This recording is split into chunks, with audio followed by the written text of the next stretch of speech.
अगले चैप्टर का टाइटल थोड़ा और करीब से। श्रुति ये जिसे खुद नींद नहीं आ रही होती है और जो खुद वीर से बात करना चाहती थी, वीर का कॉल देखकर खुश हो जाती है। वो पहले साक्षी की तरफ देखती है जो कि नींद में थी और फिर फोन उठा लेती है। वीर, क्या बात है, अभी तक सोई नहीं? श्रुति, मुझे नींद नहीं आ रही थी। वैसे आप एक बात बताओ, इतनी हाई डोज की दवाइयां थी फिर भी आप सोए नहीं? वीर, वो नींद नहीं आ रही थी। अच्छा सुनो, छत पर आओगे? श्रुति, अभी? वीर, हाँ, कोई दिक्कत है क्या? श्रुति, नहीं कुछ नहीं, बस आती हूँ। श्रुति को भी कोई डर नहीं था क्योंकि उसे एक बात तो पता चल गई थी कि साक्षी और चाची के अलावा कोई वीर के कमरे की तरफ जाता ही नहीं और उनसे उसे कोई डर नहीं था, तो वो भी बेझिझक छत पर चली जाती है। वीर पहले से ही वहीं बैठा रहता है। श्रुति, कैसे हो आप? वीर, पहले से ठीक हूं। और ये आपकी आंखें क्यों लाल है? कहीं हमारी वजह से ज्यादा रोई तो नहीं ना? श्रुति, मैं क्यों रोऊंगी भला? वीर, अच्छा हमारे लिए रोई नहीं है आप? श्रुति, नहीं तो किसने कहा आपसे? वो तो सबकी आंखों में आंसू देखकर हमें भी रोना आ गया। वीर, अच्छा थोड़ा बहुत? श्रुति, हाँ ठीक है ना, थोड़ा बहुत से थोड़ा ज्यादा। वीर उसकी बातें सुनकर हंस पड़ता है। श्रुति, हंसना छोड़िए, ये बताइए आपको नींद नहीं आती क्या? मतलब आप सोते कब हो? 3-4 बजे तक जागते हो और सुबह भी जल्दी उठ जाते हो, उल्लू हो क्या? वीर, हाँ ऐसा ही कुछ समझ लीजिए। श्रुति, सो जाए कीजिए वरना तबीयत खराब हो जाएगी। वीर, इतनी फिक्र क्यों आपको? श्रुति, 2 बातें, एक तो आप हमारे दोस्त हैं और दूसरी बात, आपकी तबीयत खराब होगी तो साक्षी और चाची परेशान होंगी, जिन्हें परेशान हम नहीं देख सकते क्योंकि दोनों हमारे बेस्ट फ्रेंड हैं। वीर, तो ऐसा कहिए ना कि आपको उनकी फिक्र है। श्रुति, तो आप ऐसा ही समझ लीजिए ना। वीर झूले पर ही थोड़ा पीठ पीछे की तरफ करने की कोशिश करता है जहां उसका कंधा किसी चीज से टकरा जाता है और दर्द की वजह से उसके मुंह से आह निकल जाती है। श्रुति तुरंत वीर का हाथ पकड़कर, क्या हुआ, दर्द ज्यादा हो रहा है क्या? वीर, अरे नहीं नहीं, वो बस थोड़ा कंधा पीछे लग गया था। श्रुति उसके जख्म की तरफ देखती है कि कहीं खून तो नहीं निकल रहा है ना, और वो वीर के करीब जाती है। श्रुति को इतना करीब पाकर वीर की सांसें थम सी जाती हैं। श्रुति वीर के जख्म देखकर, खून तो नहीं आ रहा है ना, आप सो जाइए, नींद आ जाएगी तो थोड़ा आराम मिलेगा। वीर कहता है, नींद तो नहीं आ रही। श्रुति, सोने की कोशिश तो कीजिए। वीर कुछ नहीं बोलता और पता नहीं उसके मन में क्या चलता है कि वो श्रुति की गोद में सर रखकर लेट जाता है। श्रुति भी कुछ नहीं कहती, बस उसके सर पर हाथ फेरने लगती है। वीर को भी बहुत अच्छा लगता है और वो श्रुति का दूसरा हाथ पकड़ लेता है। श्रुति, वीर एक बात पूछे? वीर, पूछिए। आपको बुरा नहीं लगता जब देव अंकल आपको बुरा भला कह रहे थे? वीर, नहीं बिल्कुल नहीं, उनकी जगह हम भी रहते तो यही करते। और दूसरी बात, सही ही तो कहा था, हमारी वजह से राजीव और नयन मुसीबत में फंसे थे। श्रुति, पर आपको डर भी नहीं लग रहा था क्या? क्योंकि जब आप आए थे सबके चेहरे पर एक डर था, पर आप बिल्कुल शांत थे। नहीं श्रुति। श्रुति, और वो क्यों? वीर बोले, क्योंकि हमें पिछले कुछ दिनों से लग रहा था कि कोई लगातार हम पर नजर रखे हुए है और अब इसी वजह से हमने सबको मना किया था बाहर जाने से। और दूसरी बात, हमें अच्छी तरह से जानते थे कि जो भी ये करना चाहता है वो हमसे कोई पुराना बदला लेने की फिराक में है, तो वो हमें नुकसान पहुंचाएगा, हमारे परिवार को कुछ नहीं कर सकता। श्रुति बोली, और अगर ये किडनैपिंग पैसों के लिए होती तो? वीर, श्रुति, सच्चाई ये है कि इस पूरे इलाके में हमारे परिवार की तरफ कोई आंख उठाकर नहीं देख सकता। श्रुति, और वो क्यों भला? वीर, बस ये समझ लीजिए कि जब तक हम हैं कोई हमारे परिवार की तरफ आंख उठाकर नहीं देखेगा। वीर बोले, वैसे छोड़िए इन बातों को, ये बताइए जब हम आपके शहर आएंगे तो आप हमें घुमाएंगी ना? श्रुति, अरे जनाब आप आइए तो सही। वीर, जी अब तो जरूर आएंगे, हम भी आपका इंतजार करेंगे। फिर थोड़ी देर खामोशी रहती है दोनों के बीच और इस खामोशी को वीर तोड़ता है, तो आपने बताया नहीं कि आपके परिवार में कौन कौन है? श्रुति, आपने कभी पूछा नहीं? आंटी, पापा में और छोटी बहन है। वीर, अच्छा वैसे आप रिजल्ट की बात क्या करने वाले हैं? श्रुति, देखते हैं, अभी कुछ सोचा नहीं। श्रुति वीर से बोली, अपना आपने बहुत बातें कर ली, अब किसी और दिन करना, अभी सोने की कोशिश कीजिए ताकि दर्द थोड़ा कम हो। वीर श्रुति के कहने पर आंखें बंद कर लेता है और थोड़ी देर में ही सो जाता है। वहीं श्रुति बैठकर बस वीर को निहारे जा रही थी, कितना मासूम सा है और इसकी बातें। पर जो भी हो, एक बात तो है, ये अपने परिवार के लिए किसी भी हद तक जा सकता है। फिर मन ही मन में, हे भगवान, इसे हर खुशियां देना और इसका दिल कभी मत तोड़ना। इसी बीच साक्षी की जब नींद खुलती है तो देखती है कि वहां श्रुति नहीं है और उसका फोन भी नहीं है, तो वो श्रुति को फोन करती है। जैसे ही श्रुति का फोन बजता है वो उसे फटाफट काट देती है कि आवाज से वीर ना उठ जाए और साक्षी को मैसेज कर देती है कि उसे नींद नहीं आ रही थी तो वो छत पर है। इधर मैसेज देखकर साक्षी खुश होती है क्योंकि उसे पता है कि हो ना हो श्रुति वीर के साथ है।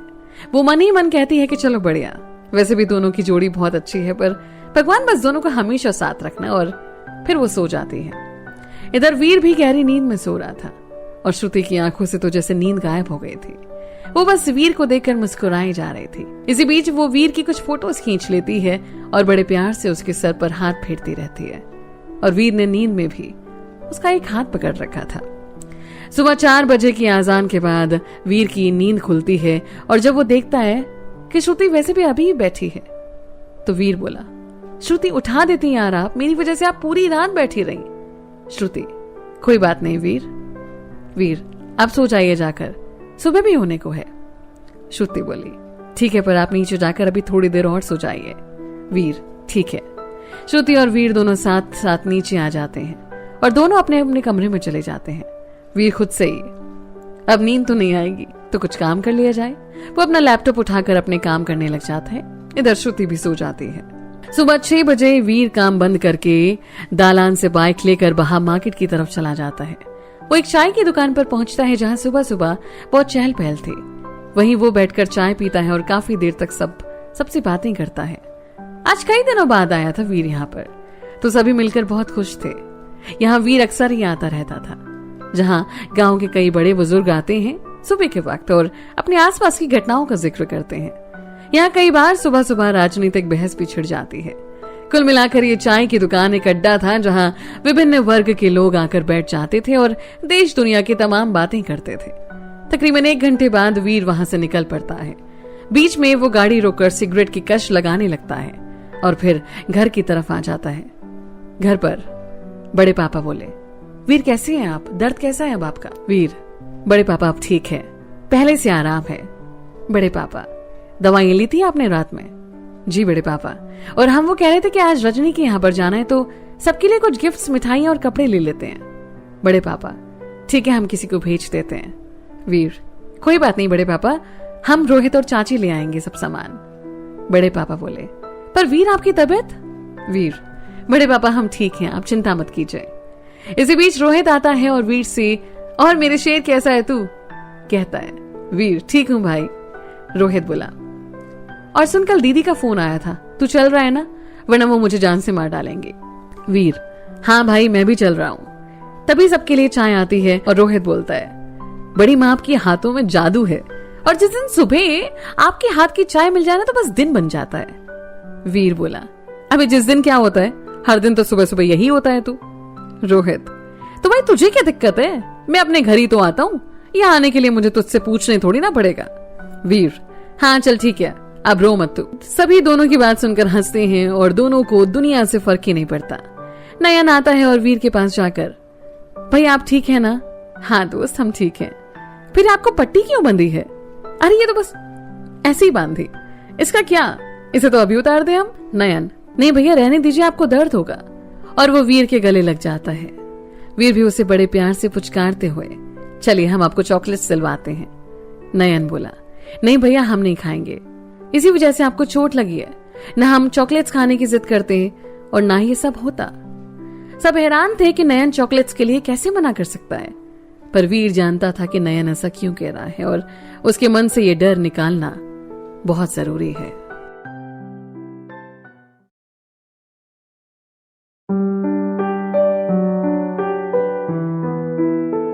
अगले चैप्टर का टाइटल, भाई भाई का प्यार। वीर बोला, नयन आपको किसने कहा कि ये सब आपकी वजह से हुआ है? इसमें आपकी कोई गलती नहीं थी नयन, आप चलिए हमारे साथ, हम आपको चॉकलेट्स दिलवाएंगे। और वो नयन को लेकर अपने साथ चला जाता है। जहां वो नयन को लेकर चॉकलेट्स दिलवाने जाता है और बाकी घर वालों के लिए भी तो ले लेता है। दोनों घर पहुंचते हैं तो वीर एक चॉकलेट निकालकर नयन को दे देता है और उससे कहता है कि श्रुति को दे आए, और वीर बाकी सबको भी चॉकलेट्स देता है। वहीं नयन श्रुति के पास जाता है और जो साक्षी के साथ थी, बोला, दीदी वीर भैया ने आपके लिए दिया है। श्रुति चॉकलेट्स ले लेती है और नयन को थैंक यू बोलती है। श्रुति साक्षी से बोली, ये वीर भी ना, किसी को पता लगे तो सब गलत मतलब निकालेंगे। तो साक्षी श्रुति से कहती है कि वो वीर भैया को समझा देगी। फिर दोनों चॉकलेट्स खाते हैं। वहीं वीर और रोहित वीर के कमरे में बैठे बात कर रहे हैं। रोहित, वीर ब्रो एक बात बता। हाँ पूछना। ये तेरे और श्रुति के बीच क्या चल रहा है? वीर, कुछ नहीं भाई, बस दोस्त है और अच्छी है तो। रोहित बीच में ही, सिर्फ दोस्त है? वीर, हाँ भाई। रोहित, हाँ वैसे भी मुझसे थोड़ी ना छुपाएगा कुछ तो। वीर, तुझे तो पता ही है, तू ज्यादा दिमाग मत चला, वरना जितना भी है वो भी कम ही हो जाएगा। इतने में साक्षी आती है।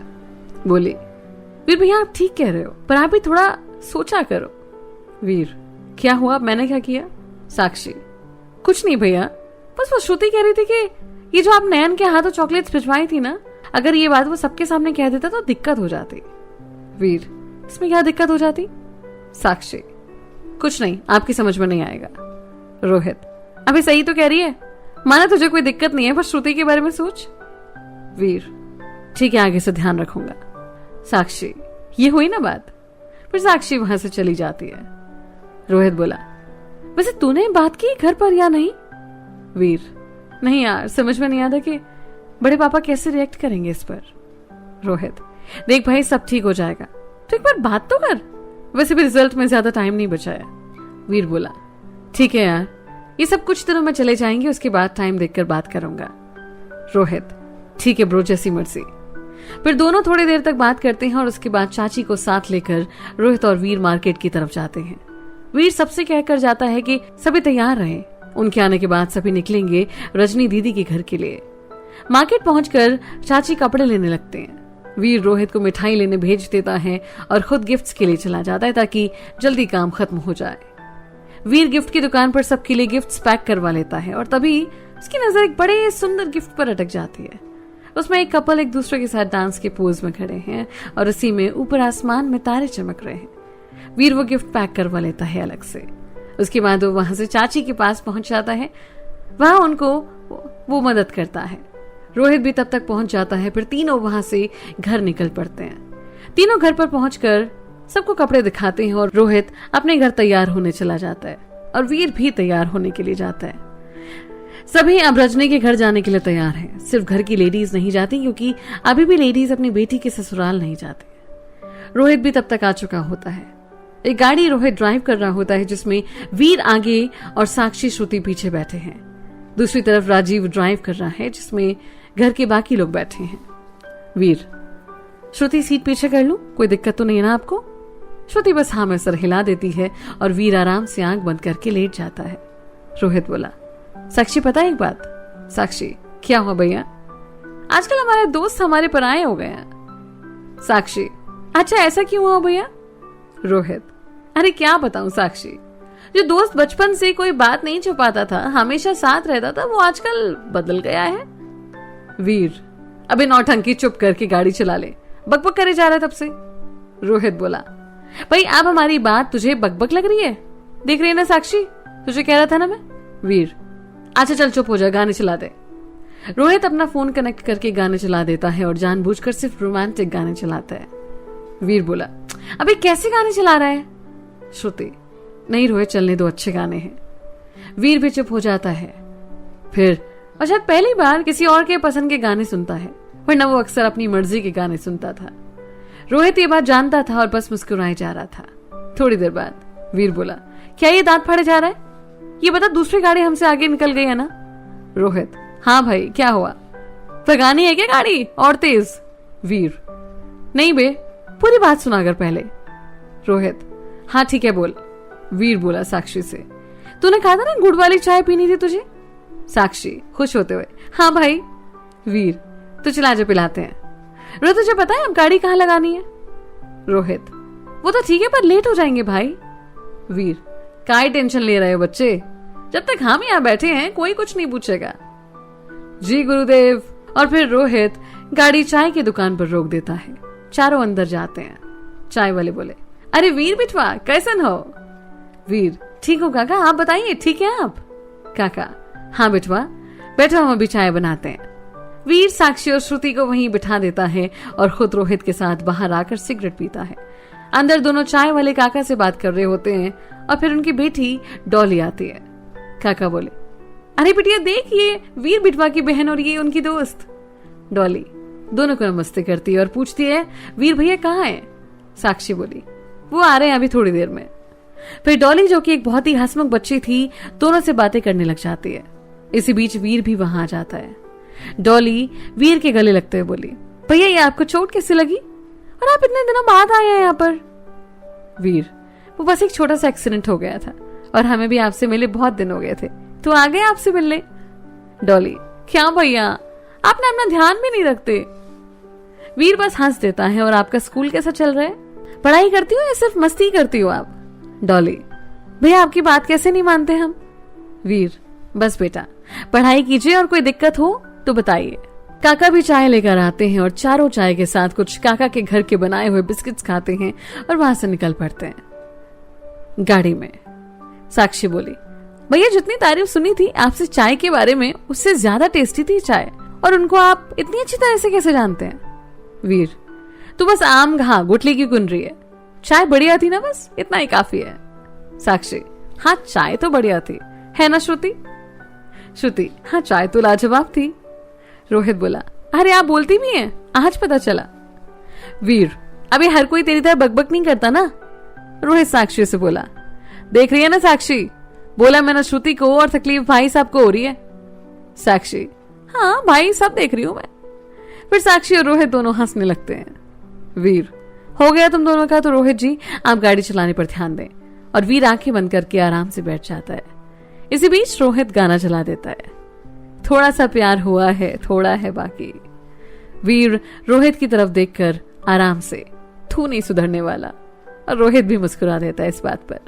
वही श्रुति भी खुश थी और इसी तरह हंसते मुस्कुराते ये चारों भी रजनी के ससुराल पहुंच जाते हैं। वहां पहुंचकर साक्षी और श्रुति तो अंदर चली जाती है, पर वीर और रोहित दोनों वहीं दालान पर बैठ जाते हैं। फिर सभी चाय वगैरह खत्म करते हैं। वीर से जब सभी उसकी चोट के बारे में पूछते हैं तो वो बता देता है कि एक छोटा सा एक्सीडेंट हो गया था। इतने में विशाल रोहित और वीर को अंदर ले जाता है। रजनी वीर की हालत देखकर पहले तो चौंक जाती है, ये चोट कैसे लगी तुझे? वीर, अरे कुछ नहीं, वो बस एक एक्सीडेंट हो गया था। ये सब छोड़ो, ये बताओ कैसे हो आप? रजनी, तुझे कहा था ना ध्यान रखने को, पर तू सुनता कहाँ है? रजनी की आंखों में आंसू आ जाते हैं। वीर बोला, दीदी ज्यादा चोट नहीं लगी है, आप चिंता मत करो। रजनी, वो तो देख रहा है कितनी चोट लगी है, और बाकी सबकी तरफ देखकर तुम लोगों ने मुझे बताया क्यों नहीं? वीर, मैंने मना किया था सबको, आप चिंता मत कीजिए, मैं ठीक हूं। फिर सभी वहीं बैठकर बातें करने लग जाते हैं। विशाल सभी को शादी की फोटोज दिखाता है। ये फोटोज उनके पास नहीं थी क्योंकि कैमरे वाला विशाल के गांव का ही था, तो उसने शादी की फोटोज की 2 कॉपी विशाल को ही दे दी थी। सभी फोटोज देख रहे थे। विशाल की माँ सबको लंच के लिए बुलाती है, सभी साथ में बैठ के लंच करते हैं। फिर कुछ देर बाद सभी वहां से निकलने की तैयारी करते हैं। विशाल और उसकी फैमिली सभी को गिफ्ट्स देते हैं और सभी सबसे मिलकर वहां से निकलते हैं। पर वीर रजनी से मिलने चला जाता है।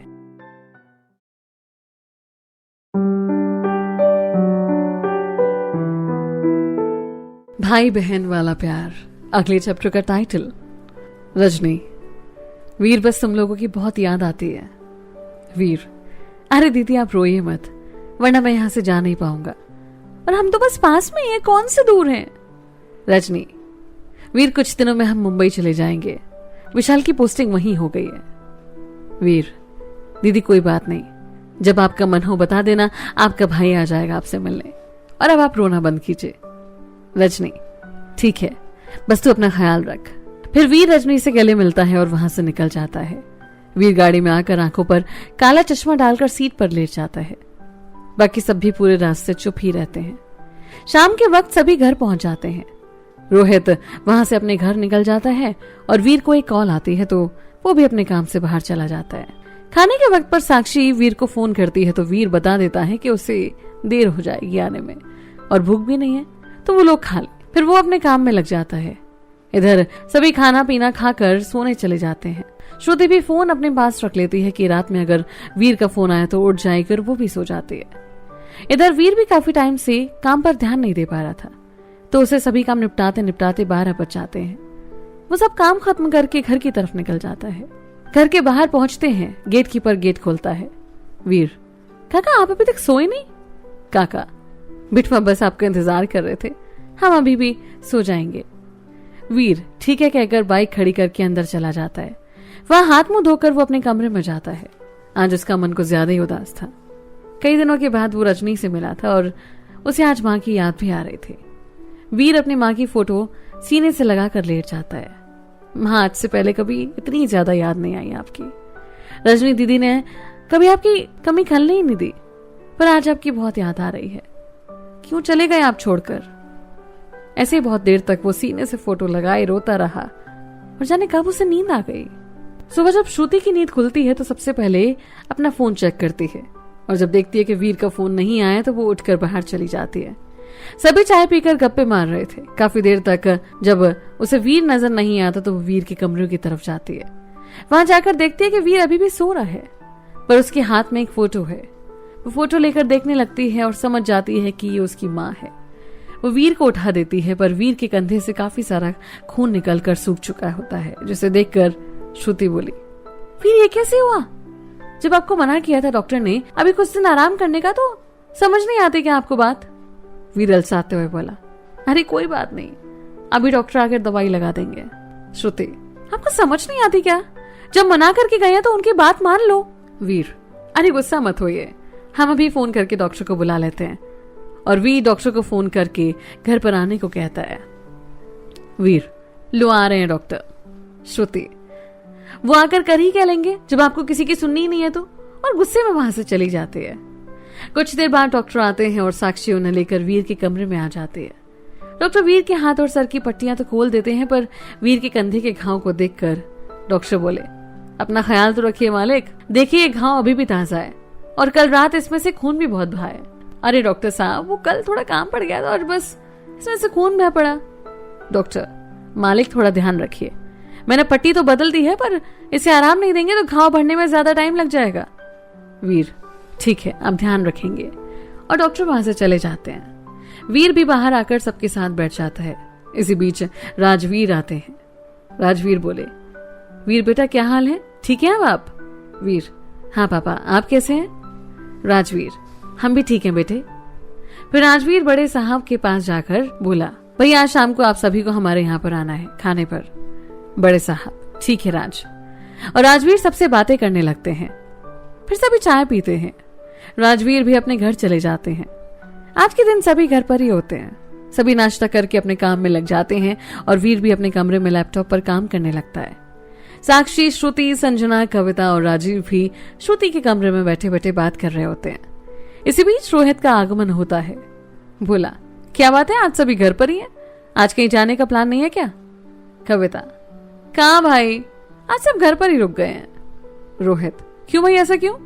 साक्षी, तो भाई आप बताओ कहाँ चले आज? रोहित, सुनो ये पास में ना एक मेला लगा है, चले वहां आज। राजीव, हाँ ठीक है चलते हैं। रोहित, तो सभी तैयार हो जाइए, थोड़ी देर में निकलते हैं, मैं भी वीर को बोल देता हूं तब तक। सभी तैयार होने चले जाते हैं और रोहित भी वीर के पास जाता है। रोहित, वीर चल घूमने चलते हैं। वीर बोला, भाई मैं कहीं नहीं जा रहा हूं, बहुत काम है। रोहित, अबे चल ना, बाद में कर लेना, यही रायगढ़ में मेला लगा है, वहीं चलते हैं, सभी को अच्छा लगेगा। वीर, भाई तू चला जा सबके साथ, मैं भी काम खत्म कर लूं तब तक। रोहित, देख तू नहीं जाएगा ना, तो वैसे भी कोई नहीं जाएगा, नखरे मत कर, चुपचाप चल। और सुन, श्रुति का बड़ा मन है मेला देखने का। वीर बोला, अच्छा आधे घंटे का टाइम दे, ये काम खत्म करके मेल कर दूं, फिर चलते हैं। रोहित, क्या बात है, अभी तक तो मना कर रहा था और श्रुति का नाम सुनते ही हाँ कर दिया। वीर, क्या चाहता है ना जाऊं? रोहित, अरे भाई तू तो बुरा मान गया, चल बाहर मिलते हैं। रोहित मन में सोचते हुए, इसे क्या हो गया आज, ऐसे तो बिहेव नहीं करता ये। यही सोचते हुए वो बाहर आ जाता है। वहीं थोड़ी देर बाद सभी तैयार होकर वीर का वेट कर रहे थे। श्रुति वीर को बुलाने जाती है। बोली, सभी आपका वेट कर रहे हैं। वीर, हाँ बस आया 2 मिनट में। श्रुति, और आपने दवाई खा ली सुबह वाली? वीर, खा लेता हूं अभी। हाँ बड़े लोग, आप अपनी ही मर्जी करोगे। श्रुति ये कहकर चली जाती है और वीर भी अपना काम खत्म करके दवाई खाकर बाहर आ जाता है। वीर मन में सोचते हुए, यार अपनी हरकतों की वजह से इसे क्यों नाराज कर देता हूं। सुबह भी गुस्सा हो गई थी और अभी भी। अब इसे कैसे मनाया जाए, यही सोचते हुए वो बाकी सबके पास आ जाता है। सब गाड़ी में बैठ जाते हैं। रोहित ड्राइव करता है और राजीव उसके साथ बैठ जाता है। बीच वाली सीट पर संजना और कविता बैठ जाते हैं। वीर बीच में, श्रुति और फिर साक्षी सबसे पीछे बैठ जाते हैं। वीर मन में सोचते हुए, चल शुक्र है ये साथ तो बैठी है, पर बात कैसे करूं, ये तो अभी भी गुस्से में लग रही है। वीर उसकी तरफ देखता है, फिर सामने देखने लगता है। यार इसके चेहरे पर इतना गुस्सा, अब क्या करूं। फिर वीर हाथ श्रुति की तरफ बढ़ा देता है और श्रुति अपना हाथ हटा लेती है। वीर फिर भी आराम से बैठ जाता है। सभी बातें करते हुए मेले में पहुंच जाते हैं। वहां सभी सबसे पहले यहाँ यज्ञ हो रहा है वहां जाते हैं। उसके बाद सभी घूमने निकल पड़ते हैं। सभी झूले की तरफ जाते हैं जहां राम झूले पर जाते हैं। एक में साक्षी, राजीव, संजना और कविता बैठ जाते हैं। यहाँ वीर और श्रुति पीछे थे तो वो दूसरे वाले बॉक्स में बैठते हैं। जब झूला स्टार्ट होता है तो श्रुति काफी डर जाती है। फिर वीर उसका हाथ पकड़कर रिलैक्स रहने को कहता है, पर श्रुति आंखें बंद कर लेती है। जब उसे लगता है कि वीर ने उसका हाथ पकड़ रखा है तो वो वीर की तरफ देखती है जो उसे बार बार शांत रहने को कहता है। श्रुति आराम से बैठ जाती है। उसका डर भी बिल्कुल निकल चुका होता है। सभी वहां से उतरकर बाकी झूलों पर भी जाते हैं। वहां से सब मौत का कुआं, सर्कस और कुछ जादू के शोज देखते हैं। फिर चारों लड़कियां वहां से मीना बाजार चले जाते हैं कुछ सामान खरीदने, और ये तीनों कुछ गेम खेलते हैं।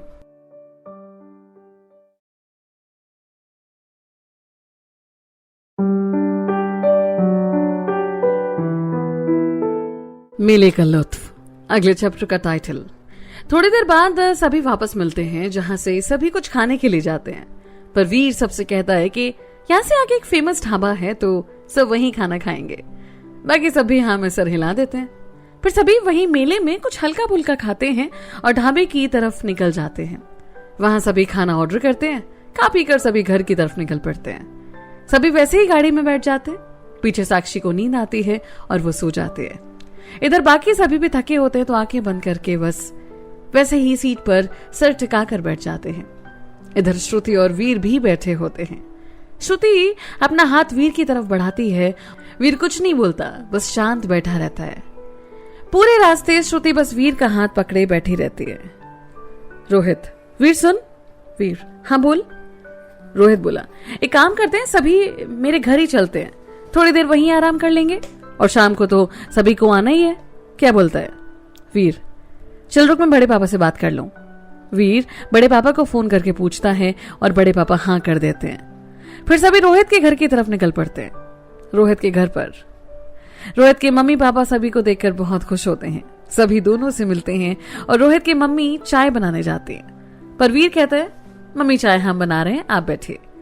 चूंकि वीर पहले भी आकर माँ की हेल्प करता था तो वो हाँ कर देते। वीर चाय बनाने जाता है। बाकी सभी मुंह हाथ धोकर रोहित के रूम में बैठ जाते हैं। श्रुति पानी लेने किचन में जाती है जहां वो वीर को देखकर चौंकती है। श्रुति, आप यहाँ? वीर, हाँ बस वो सबके लिए चाय बना रहा था। श्रुति, बढ़िया है, और पानी लेकर चली जाती है। वीर बोला, रुक जाओ यहीं। क्यों, क्या हुआ? वीर, कुछ नहीं, बस सामने रहते हो तो अच्छा लगता है। श्रुति बोली, कोई आ जाएगा तो क्या सोचेगा? वीर, कोई आ जाएगा तो आ जाएगा, कह देना चाय बना रही थी, इसमें क्या दिक्कत है। श्रुति भी वहीं खड़ी हो जाती है। बोली, खाने बनाने का भी शौक है क्या आपको? वीर, हाँ थोड़ा बहुत बना लेते हैं। श्रुति, कोई खाता भी है क्या, बनाते हो तो? वीर, जब खाओगे तब बताना, वैसे जिसने भी खाया है सभी तारीफ ही करते हैं। अपने मुंह मियां मिट्ठू। वीर, ठीक है मोहतरमा, जब खाएंगे तब आपसे पूछूंगा, फिलहाल तो चाय पीजिए और बताइए कैसी बनी है। श्रुति बोली, ठीक है चलते हैं साथ में, सभी चाय पीते हैं और देखते हैं कि कैसी बनी है। दोनों चाय लेकर सबसे पहले रोहित के मम्मी पापा को चाय देते हैं और फिर रोहित के रूम में चले जाते हैं जहां सभी चाय पीने लगते हैं। वीर इशारे में ही पूछता है कि चाय कैसी बनी और श्रुति बस सर हिला देती है कि अच्छी बनी है। चाय खत्म करते हैं और वीर वहां से बाहर आ जाता है। बाकी सभी बातों में लग जाते हैं जहां रोहित सभी को अपने लैपटॉप में वीर और खुद की फोटोज दिखाता है जिसमें कई ट्रिप्स, कुछ पूजा आयोजन और बाकी गांव के कुछ लम्हों की फोटोज हैं। जब सभी की नजर इनके पिकनिक की एक और जगह कहीं ऊपर दोनों बैठे होते हैं तो उन पर पड़ती है। सभी एक साथ बोल पड़ते हैं कि उन्हें भी इस जगह पे जाना है। रोहित ठीक है बोलता है और बाकी फोटोज दिखाने लगता है और उनको कहानियां सुनाने लगता है। सभी खूब हंसते हैं दोनों के कारनामे सुनकर। वहीं वीर बाहर किचन में माँ की मदद कर रहा है। वो मना भी करती है पर वीर कहाँ मानने वाला था। दोनों मिलके सबके लिए खाना बनाते हैं। वीर के बाकी परिवार वाले भी आ जाते हैं। राम, बड़े पापा, देव और राजवीर चारों ताश खेलने लगते हैं। वीर, प्रीति और माँ तीनों खाने की तैयारी कर रहे हैं और बाकी लोग रोहित के साथ होते हैं। रात में 9 बजे के करीब एक साथ खाना खाते हैं सभी और फिर रोहित की फैमिली से विदा लेकर निकल जाते हैं। रोहित भी अपने घर से ये कहकर निकल जाता है कि वो वीर के साथ ही रुकेगा आज रात। सभी घर आ जाते हैं। रोहित बोला, सुन एक काम करते हैं, आज चलते पानी टंकी पर बैठते हैं। वीर, ये अचानक क्या सूझा है तुझे आज? रोहित, चलना, सबको ले चलते हैं, अच्छा लगेगा। वीर, ठीक है चलते हैं थोड़ी देर में। रोहित वहां से सबको बताने चला जाता है कि थोड़ी देर में चल रहे हैं। बस वो साक्षी को समझा देता है कि उसे नहीं ले जा सकते और साक्षी भी बिना कुछ कहे मान जाती है क्योंकि उसे भी पता है कि हर जगह वो सबके साथ नहीं जा सकती। वीर भी बड़े पापा से पूछ लेता है कि क्या वो सभी के साथ बाहर जाएं और बड़े पापा भी बिना कुछ कहे मान जाते हैं। सभी साथ में निकल पड़ते हैं। इस बार भी वीर और श्रुति सबसे पीछे बैठे थे तो श्रुति बिना किसी झिझक के वीर का हाथ पकड़कर बैठ जाती है। वहीं करीब आधे घंटे बाद सभी उस जगह पहुंचते हैं। रोहित बियर की बोतल और कुछ चिप्स वगैरह के पैकेट टिक्की से निकालता है और सब उस पानी की टंकी के ऊपर जाते हैं। रास्ते में गार्ड उन्हें रोकता है पर वीर को देखकर वो कुछ नहीं कहता। सभी ऊपर पहुंचते हैं जहां से गांव बड़ा शांत लग रहा था। चारों तरफ अंधेरा और बीच बीच में कहीं रोशनी दिखती थी तो ऐसा लग रहा था जैसे तारे चमक रहे हों। सब कुछ देर तक ये नजारा देखते रहे और फिर बैठकर बियर पीने लग जाते हैं। कुछ देर तक आपस में बातें करते हैं और फिर राजीव संजना के साथ सबसे पूछकर थोड़े दूर बैठ जाते हैं। इधर रोहित बोला, वीर मैं सिगरेट लेकर नीचे से आता हूँ थोड़ी देर में। वीर, चल आराम से जा। रोहित, अरे यार अकेले थोड़ी ना जाऊंगा। कविता चल ना। कविता, जी भाई चलिए।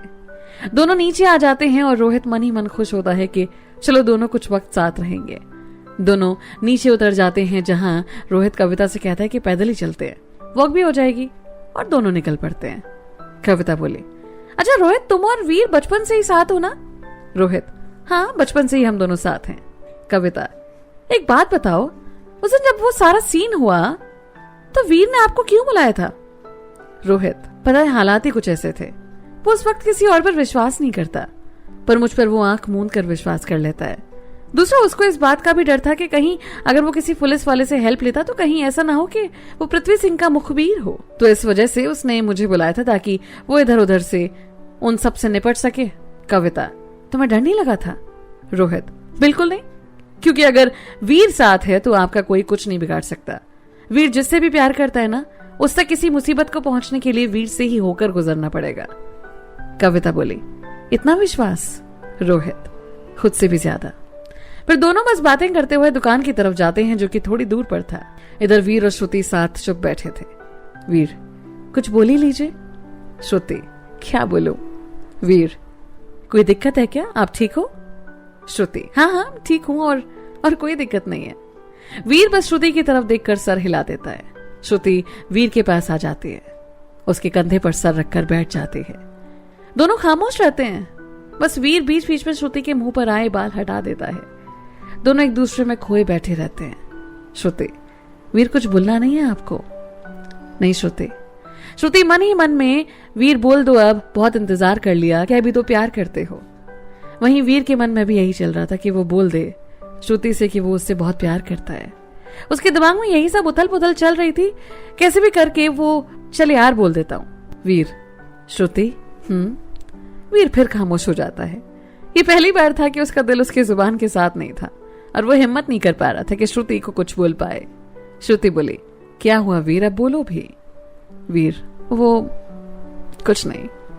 श्रुति, आप कुछ बोलने वाले थे? वीर, नहीं बस वो मैं ये पूछ रहा था कि आपको यहाँ कोई दिक्कत तो नहीं है ना? श्रुति मन ही मन में बोलने लगी, कितना बड़ा ढक्कन है ये, वैसे तो बहुत बहादुर बना फिरता है और अभी हिम्मत ही नहीं कर पा रहा बोलने की। फिर गुस्से में उसकी तरफ देखते हुए बोली, नहीं कोई दिक्कत नहीं है मुझे। वीर भी मन में बोला, क्या यार तू तो बहुत बड़ा ढक्कन है, इतनी छोटी सी बात नहीं बोल सकता। कुछ देर बाद कविता और रोहित के आने की आहट होती है और फिर श्रुति भी वीर से अलग होकर बैठ जाती है। रोहित के आने के बाद वीर, रोहित और श्रुति सिगरेट जलाते हैं और रोहित, वीर एक एक बियर और निकाल लेते हैं। बियर खत्म करते करते संजना और राजीव भी आ जाते हैं।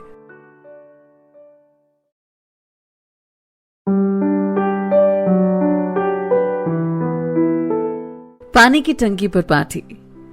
अगले चैप्टर का टाइटल। रोहित बोला, हो गई दोनों की बातें। राजीव बस सिर हिला देता है और अपने लिए बियर निकाल लेता है और एक एक बियर रोहित और वीर की तरफ बढ़ा देता है, क्योंकि उसे पता है कि बाकी कोई भी एक बियर से ज्यादा नहीं पिएगा। रोहित, अच्छा सुन वीर। वीर, बोल। रोहित बोला, कल रात में नदी के पास सब पिकनिक पर चलते हैं। वीर, भाई तू मरवाएगा। बड़े पापा क्या बोलेंगे, हर दिन सारे गायब रहते हैं।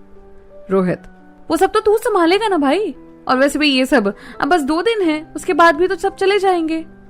वीर को अचानक ख्याल आता है कि वाकई 2 दिन बाद सब चले जाएंगे और वो उदास हो जाता है। वीर, ठीक है, कुछ कर लेंगे। सभी वहीं पर बैठे रहते हैं, वहीं वीर चुपचाप बैठा रहता है। वो ये सोचकर ही उदास था कि 2 दिन में श्रुति चली जाएगी, फिर जाने उससे कब मिलेगा वो। वहीं रोहित वीर की तरफ देखकर मन में बोलता है, उदास मत हो दोस्त, बस कुछ दिन की बात है, फिर तू वापस श्रुति के साथ होगा। वहीं श्रुति भी ये जान करके उन्हें वापस जाना है, उदास रहती है। सभी काफी देर तक वहीं बैठे रहते हैं। सुबह की जब आजान होती है तो सब वापस घर की तरफ चल जाते हैं। घर पहुंचकर सब सोने चले जाते हैं। रोहित जाने के साथ ही बिस्तर पर सो जाता है। वहीं वीर और श्रुति दोनों की आंखों से नींद गायब है। यही सब सोचते सोचते श्रुति को नींद आ जाती है, पर वीर की आंखों में तो नींद मानो कहीं गायब ही रहती है। सुबह वीर घर से बाहर निकल जाता है और वहीं चाय की दुकान पर जाकर बैठ जाता है, पर आज वो बिल्कुल शांत था। न किसी से बात, ना कोई जवाब, बस चाय और सिगरेट पिए जा रहा था और खामोश था। 11 बजे तक वो वहीं बैठा रहा और फिर फोन आने पर वहां से कुछ काम करने निकल जाता है।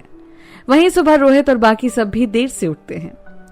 उठने के बाद रोहित सबसे शाम में मिलने की कहकर अपने घर चला जाता है। सभी आज के दिन घर पर ही रुकते हैं। वहीं श्रुति भी ख्यालों में खोई हुई है, पर सबके साथ होने की वजह से ना चाहते हुए भी सबके साथ हंस बोल रही थी। वीर भी अपने काम में बिजी रहता है और उसे टाइम का अंदाजा नहीं रहता। 5 बजे रोहित उसे फोन करता है तो वो रोहित से कहता है कि सब सामान का इंतजाम करें और वो कुछ ही देर में आ रहा है। वीर फिर बड़े पापा को फोन करता है और उन्हें सब बातें बता देता है। बड़े पापा भी कुछ नहीं कहते, क्योंकि उनको पता है कि ये बच्चे भी 2 दिन बाद चले जाएंगे। रोहित फिर कुछ देर बाद वीर को फोन करता है। कहाँ रह गया भाई? वीर, अच्छा सुन, एक काम कर, तू सब सामान और सब लोगों को लेकर नदी के पास पहुंच और मैं भी तुम्हें डायरेक्ट मिलता हूं वहीं पर। रोहित, ठीक है, पर जल्दी आना। वीर, हाँ ठीक है, और फोन काट देता है। वीर भी अपना काम जल्दी जल्दी निपटा कर वहां से निकल जाता है और इधर रोहित भी सभी को लेकर निकल पड़ता है। रोहित बोला, ये वीर भी ना कभी टाइम पर नहीं आ सकता। कविता, कोई बात नहीं भाई, किसी काम में फंस गया होगा, आता ही होगा। रोहित बोला, हाँ तब तक भाई साहब का इंतजार करते, मुझे तो वैसे भी आदत है। वीर पीछे से बोला, अरे भाई साहब किस बात की आदत है आपको? अक्सर आप हमें इंतजार करवाते हैं, आज कुछ पल आपने इंतजार कर लिया तो बेचैन उठे आप। Sorry guys for being late. Rohit, शुक्र है आप आए तो सही जनाब, वरना हमें तो यही लग रहा था कि आज शाम यहीं गुजारनी पड़ेगी। वीर, ऐसे कैसे हम आपकी शाम बर्बाद होने देंगे? रोहित बोला, ये बता लेट कहाँ हो गया था? वीर, यार भूख लगी थी ना तो सबके लिए समोसे पैक करवाने लगा। रोहित, भाई तुझे कैसे पता लगा मुझे भूख लगी है? चल फटाफट समोसे निकाल। वीर, नौटंकी कहीं का। सब पहले वहीं पर समोसे खाते हैं और फिर वहां से नाव पर सारा सामान डालकर एक और खूबसूरत एहसास को जीने निकल पड़ते हैं। सभी नदी के उस पार पहुंचकर एक साफ सुथरी जगह पर सारा सामान रखते हैं। सब मिलकर कुछ लकड़ियां इकट्ठा करते हैं जलाने के लिए, ताकि कीड़े मकोड़े आसपास ना आ सकें। तब तक अंधेरा भी होने लगता है। वीर भी इधर सबके लिए एक गैस चूल्हा जो साथ लाए थे उस पर मटन बनाता है। मटन बनाने के बाद सभी एक गोले में बैठ जाते हैं, जहां सभी बैठकर कुछ देर तक अंताक्षरी खेलते हैं। उसके बाद सभी कुछ देर ट्रूथ एंड डेयर खेलते हैं। फिर वीर मटन निकालता है और सभी शराब के साथ मटन खाते हैं। कविता बोली, वीर तेरे हाथों में तो जादू है, इतना टेस्टी मटन। थैंक यू इतने टेस्टी मटन के लिए वीर। और बाकी सब भी उसकी तारीफ करते हैं, बस श्रुति कुछ नहीं बोलती। वीर श्रुति की तरफ देखकर आंखों से ही कैसा बना है, श्रुति भी इशारे में बताती है कि मटन बहुत अच्छा बना है।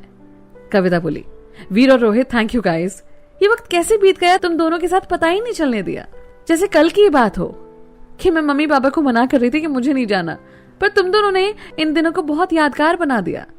ये दिन हमेशा याद आएंगे। और इसकी आंखों में आंसू आ जाते हैं। राजीव बोला, पता है तुम दोनों को, ये कविता यहाँ आने के लिए बिल्कुल तैयार नहीं थी, पर हम इसे जबरदस्ती यहाँ खींच कर लाए और अब देखो ऐसे रो रही है यहाँ से जाने का नाम सुनकर। रोहित बोला, अरे हमारा गांव है ही इतना प्यारा, किसी का भी दिल लग जाए। और कविता रो क्यों रही है? अपना ही गांव है, कभी भी आ जाना। फिर चारों अपने गांव की इस शानदार ट्रिप के किस्से सुनाते हैं। वीर बस चुप रहता है और रोहित सबको जवाब दे रहा था। रोहित सभी का मन हल्का करने के लिए भूत के किस्से सुनाने लगता है, जिससे सभी को थोड़ा डर लगता है। वीर काफी देर बाद बोला, चल बे, कितनी लंबी लंबी फेंकेगा? रोहित, भाई मुझे पता है ये सब डर रहे हैं, इसलिए तू ऐसे बोल रहा है। वीर सबकी तरफ देखकर, तुम लोग डरो मत, इसकी तो फेंकने की आदत है, और अगर यहाँ भूत होता तो सबसे पहले ये रोहित ही भागते हैं यहाँ से। सब वीर की बात पर हंसने लग जाते हैं। रोहित बोला, क्या यार वीर, इतना मजा आ रहा था, तूने सारा खेल बिगाड़ दिया। वीर, अब चुप कर। और ऐसे ही बातों में कब सुबह हो जाती है किसी को पता ही नहीं चलता। सुबह जब सभी चिड़ियों की आवाज सुनते हैं तो सब खुश हो जाते हैं। फिर वीर सारे सामान जल्दी से समेटने को बोलता है और सबको लेकर नदी किनारे आता है। सभी सोच रहे थे कि वीर इतनी जल्दी में क्यों है, पर जब सबकी नजरें सूर्यास्त की तरफ जाती हैं तो सभी बड़े खुश थे। फिर वीर सबको नाव में बिठाकर नदी के बीच में ले जाता है, जहां से ये नजारा और भी ज्यादा खूबसूरत लग रहा था। वीर कुछ देर नाव वहीं रोक देता है। सब बस ये नजारा अपनी आंखों में कैद कर लेना चाहते थे। फिर सभी फोन निकालकर कुछ फोटोज खींचते हैं। श्रुति भी चुपके से कुछ फोटोज वीर की खींच लेती है। कुछ देर बाद सभी वहां से घर आ जाते हैं। सभी घर पहुंचकर चाय पीते हैं और पूरी रात जगे होने की वजह से सभी सोने चले जाते हैं। वीर भी आज घर पर ही बैठकर अपने काम करने लग जाता है। उसकी तो मानो नींद ही गायब हो गई हो। फिर दोपहर में बड़े पापा वीर को बुलाते हैं। बोले, वीर वो सब कल जा रहे हैं और सभी पहली बार हमारे यहाँ पर आए हैं, तो सबके लिए कपड़े और कुछ गिफ्ट्स लेने थे। वीर, जी बड़े पापा, हमें पता है, अभी थोड़ी देर में हम साक्षी और चाची जी सामान ले आते हैं। बड़े पापा, ठीक है वीर। वीर साक्षी और चाची को तैयार होने के बोलकर चले जाता है। कुछ देर बाद तीनों दुकान पर पहुंच जाते हैं, जहां प्रीति बोली, क्या हुआ वीर, आज आप कुछ ज्यादा ही उदास है? वीर, कुछ नहीं चाची, बस ऐसे ही। प्रीति, वीर कोई बात नहीं, आप बात कर लीजिए और अपने दिल का हाल भी बता दीजिए। वीर, देखते हैं चाची, पर पता नहीं क्यों हिम्मत नहीं हो रही। प्रीति, कोई बात नहीं वीर, आप कोशिश कीजिए, सब ठीक हो जाएगा। वीर, जी। फिर तीनों मिलकर सबके लिए कपड़े खरीदते हैं। प्रीति, वीर आप खुद ही श्रुति के लिए कुछ पसंद कर लीजिए। वीर एक सफेद और गुलाबी रंग का पटियाला सूट और सलवार जिस पर लाल रंग की चुन्नी थे वो पसंद करता है। वीर बोला, चाची ये कैसा रहेगा? प्रीति, वीर आपकी पसंद श्रुति के लिए खराब हो ही नहीं सकती, ले लीजिए, श्रुति को पसंद आएगा। सब कपड़े लेकर तीनों गिफ्ट की शॉप पर जाते हैं, जहां नयन के लिए खिलौने और बाकी चारों के लिए गिफ्ट्स लेते हैं और फिर घर के लिए निकल जाते हैं। प्रीति बोली, वीर उदास मत हो, अगर आप दोनों का प्यार सच्चा है तो आप फिर मिलेंगे। साक्षी, हाँ भैया, और हमारा दिल कहता है कि श्रुति ही हमारी भाभी बनेगी, तो आप उदास मत हो, ऐसे आपको उदास देखकर श्रुति को भी अच्छा नहीं लगेगा। वीर बस हाँ में सर हिला देता है। घर आते आते शाम हो जाती है। बड़े पापा सबको बुलाकर कपड़े और गिफ्ट देते हैं और सभी को ढेर सारा आशीर्वाद देते हैं। सभी अपने अपने कमरे में सामान की पैकिंग करने चले जाते हैं। सभी उदास मन से सामान पैक करते हैं। वहीं वीर भी छत पर बैठा रहता है। खाने के वक्त पर साक्षी वीर को बुलाने आती है और उसे अपने साथ ले जाती है। खाने के टेबल पर सभी चुपचाप खाना खा रहे थे।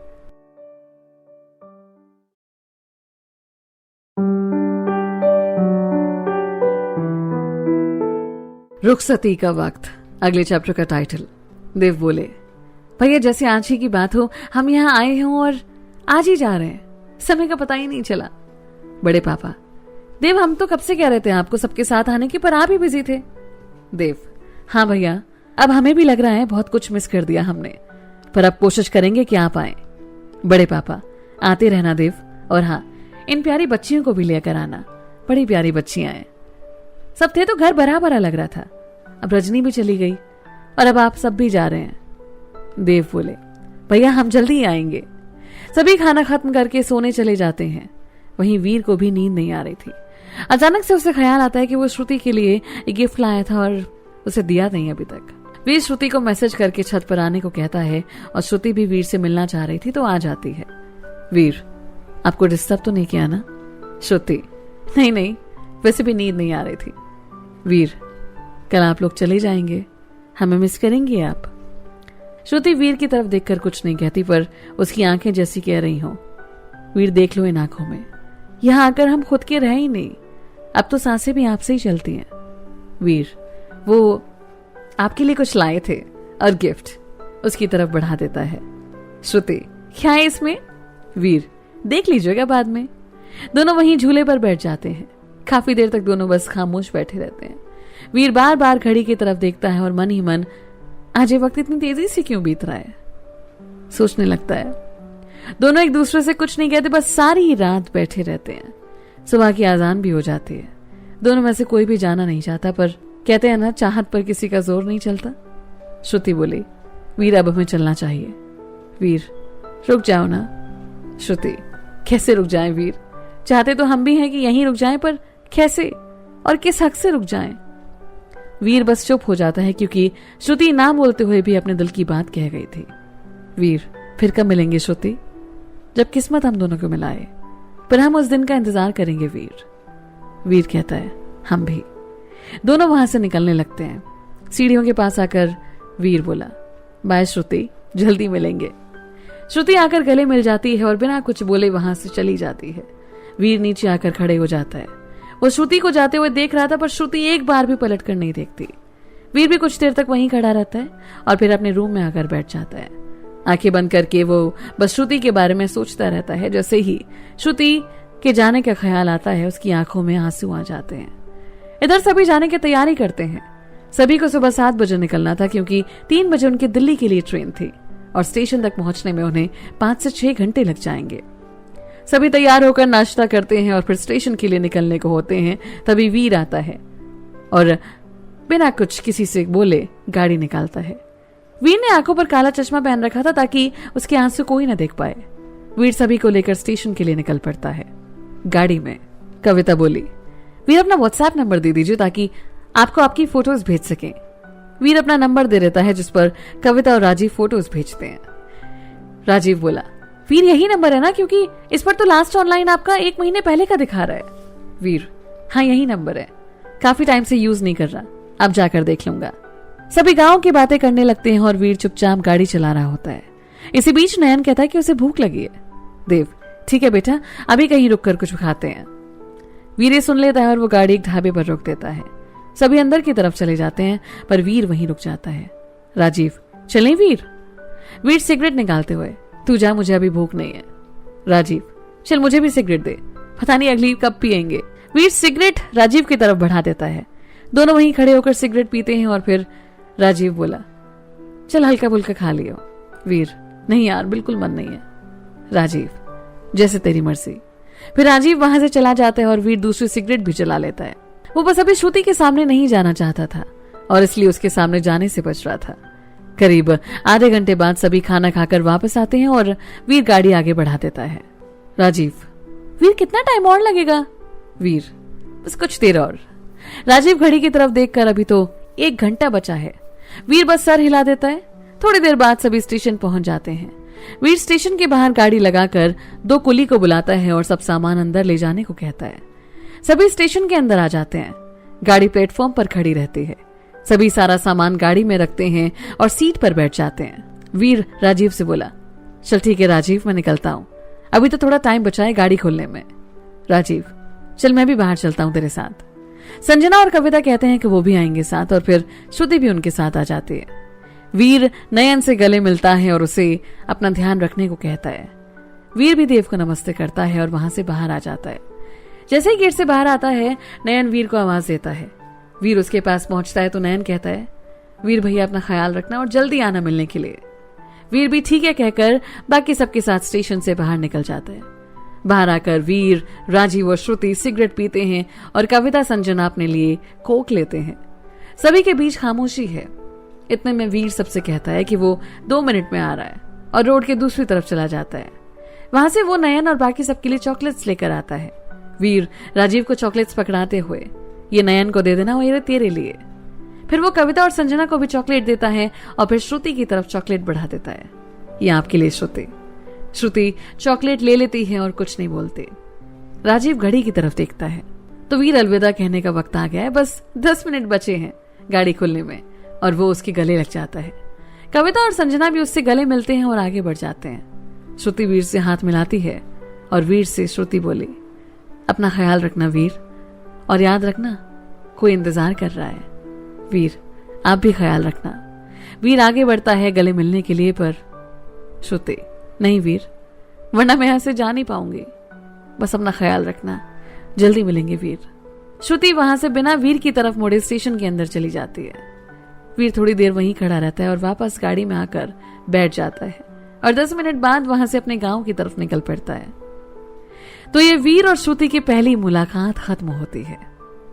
कहानी अभी बाकी है, क्योंकि अगर दो प्रेम करने वाले इतनी जल्दी मिल जाएं तो वो कहानियां नहीं बनती।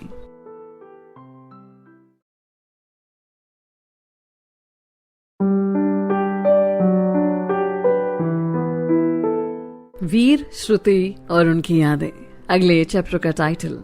वीर वहीं गाड़ी में थोड़ी देर सीट के पीछे सर करके बैठता है और वापस अपने गांव की तरफ गाड़ी मोड़ लेता है। रात करीब 9 बजे।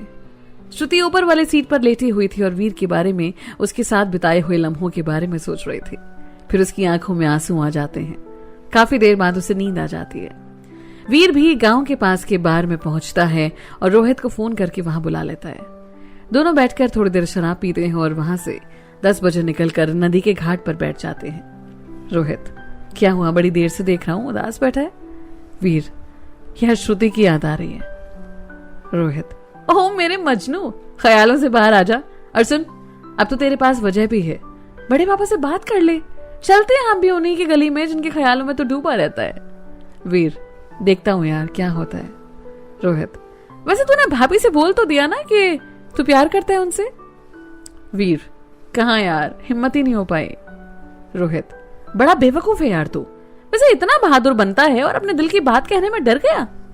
वीर, क्या करूं यार, उसके सामने जाने क्यों कुछ बोल ही नहीं पाता, बस उसकी आंखों में खो जाता हूं। रोहित बोला, वीर सुन, आज तक तूने सिर्फ अपनी सुनी है, पर यार उससे अपने प्यार का इजहार कर दे भाई।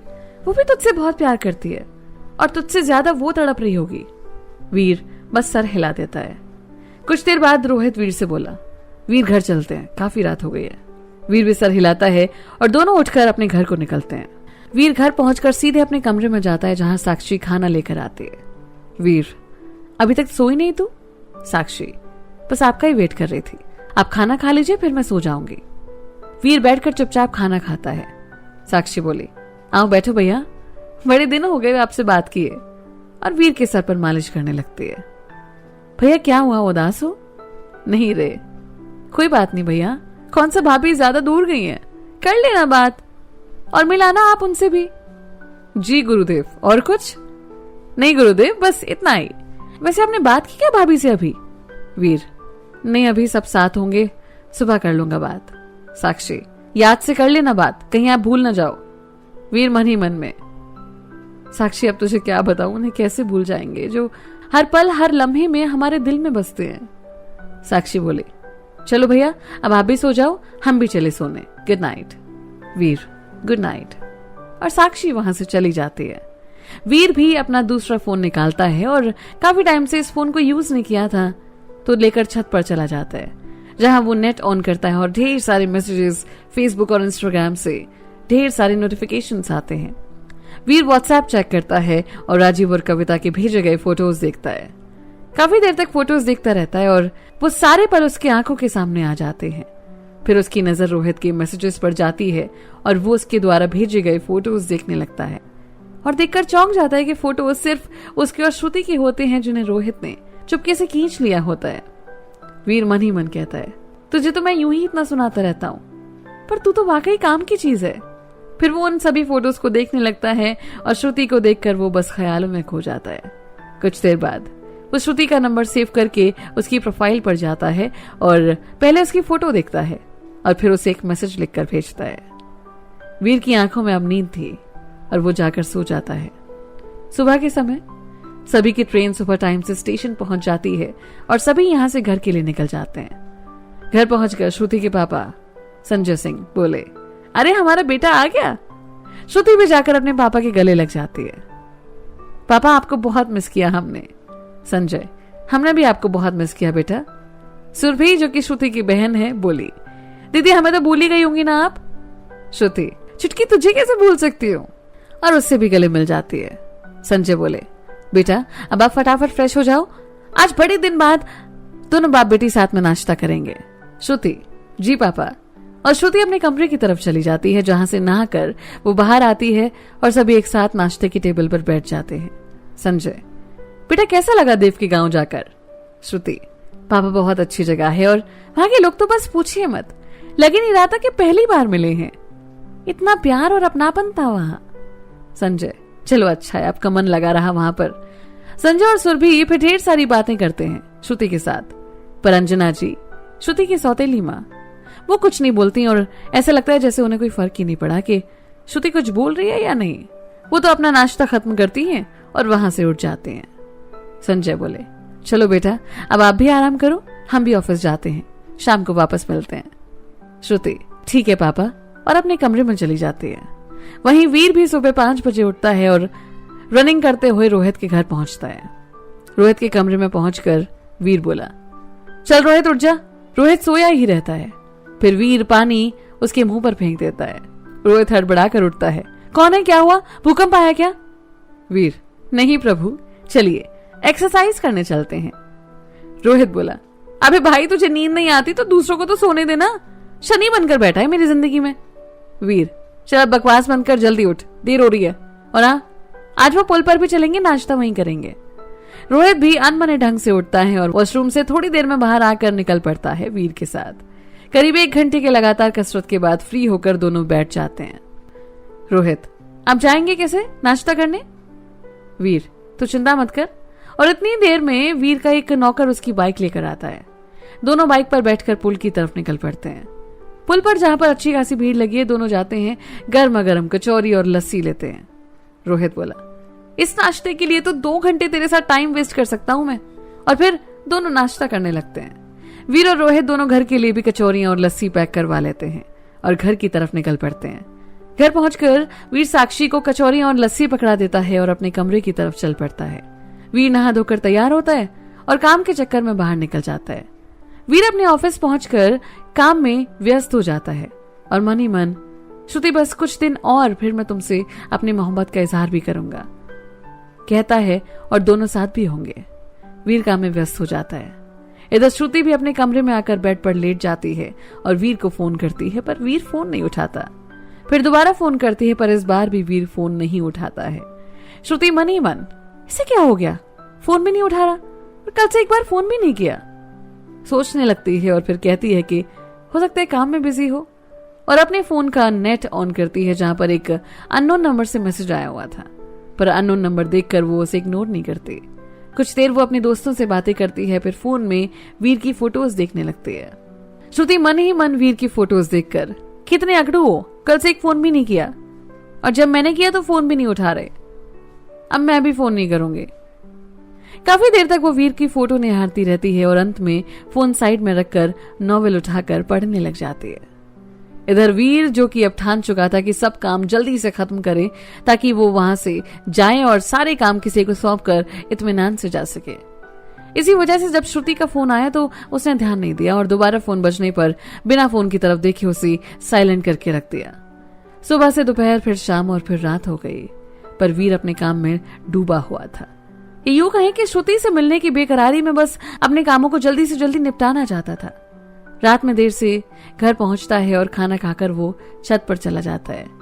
वहां पर वो देखता है कि ढेर सारे फोन आए हैं, पर वो ध्यान नहीं देता और फिर अपना व्हाट्सएप चेक करता है और फिर देखता है कि श्रुति का कोई मैसेज नहीं आया, तो वह थोड़ा उदास हो जाता है और वहीं बैठकर फोन चलाने लगता है। इंस्टाग्राम ओपन करके पाता है कि संजना, कविता, राजीव और श्रुति के फॉलो रिक्वेस्ट आए हुए हैं, तो वो उन्हें एक्सेप्ट कर लेता है और चारों को फॉलो बैक करता है और चारों के पास रिक्वेस्ट जाती है। श्रुति उस वक्त ऑनलाइन नहीं थी, पर बाकी सभी उसकी रिक्वेस्ट एक्सेप्ट कर लेते हैं और वीर उनकी फोटोज वगैरह देखता है। थोड़ी देर बाद वो नेट ऑफ करके वहीं झूले पर ही लेट जाता है और सो जाता है।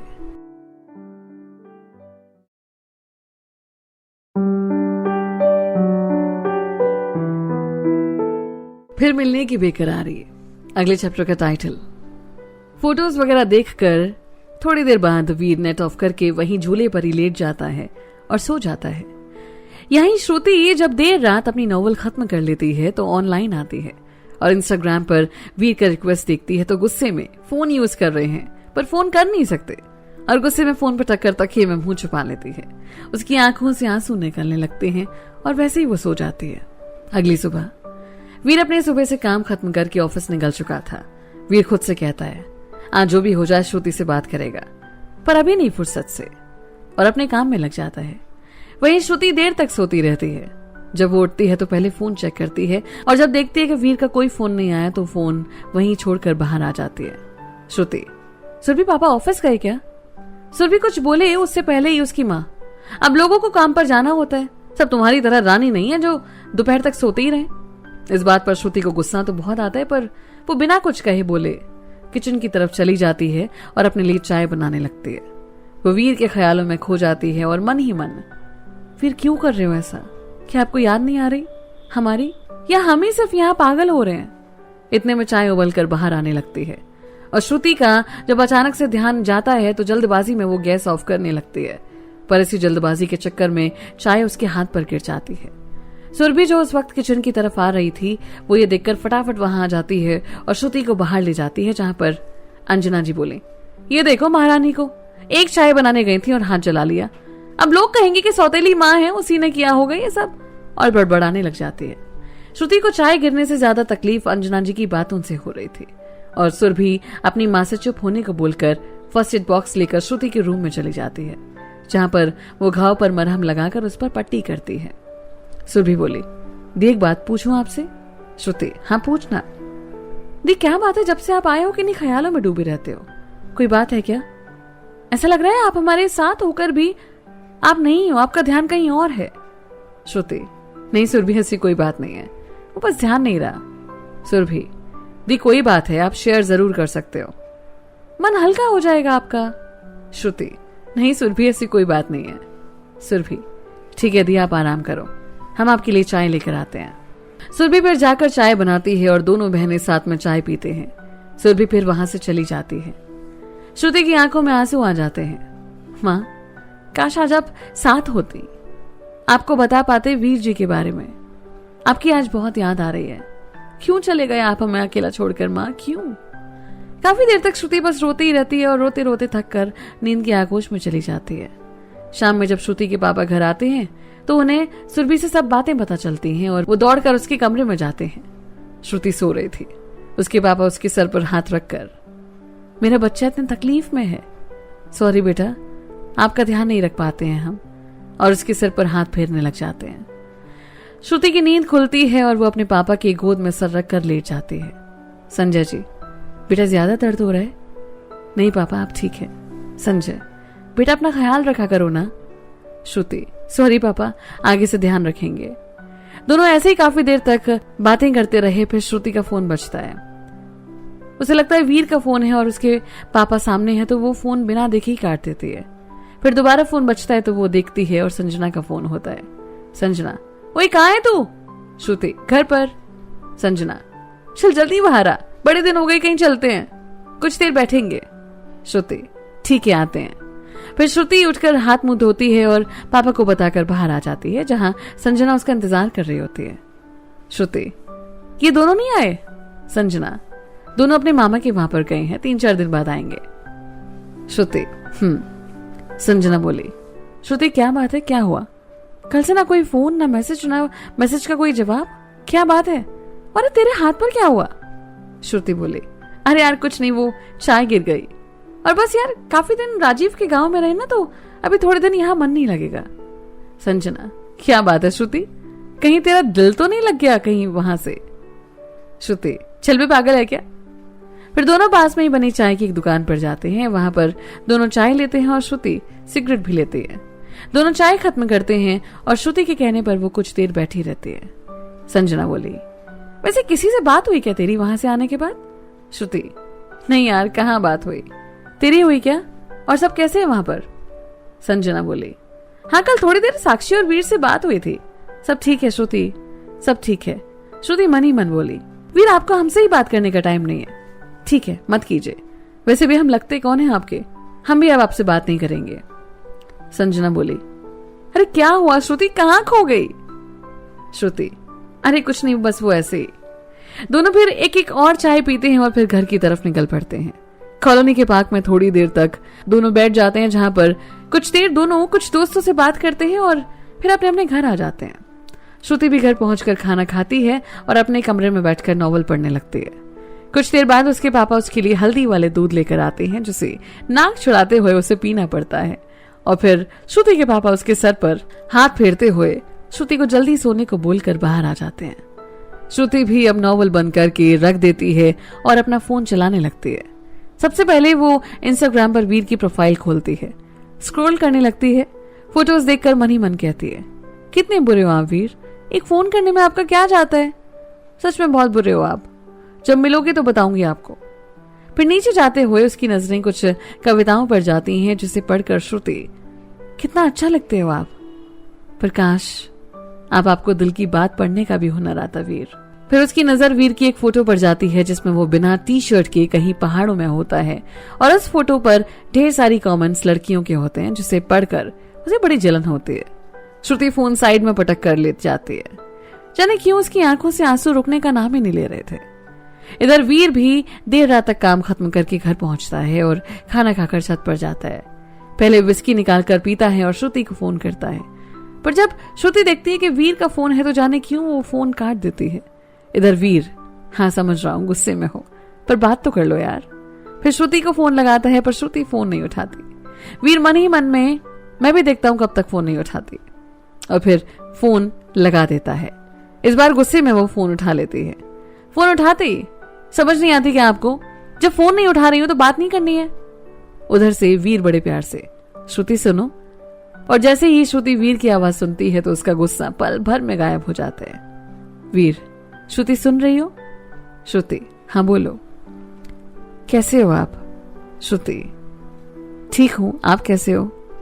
वीर, बस आपको याद कर रहे थे।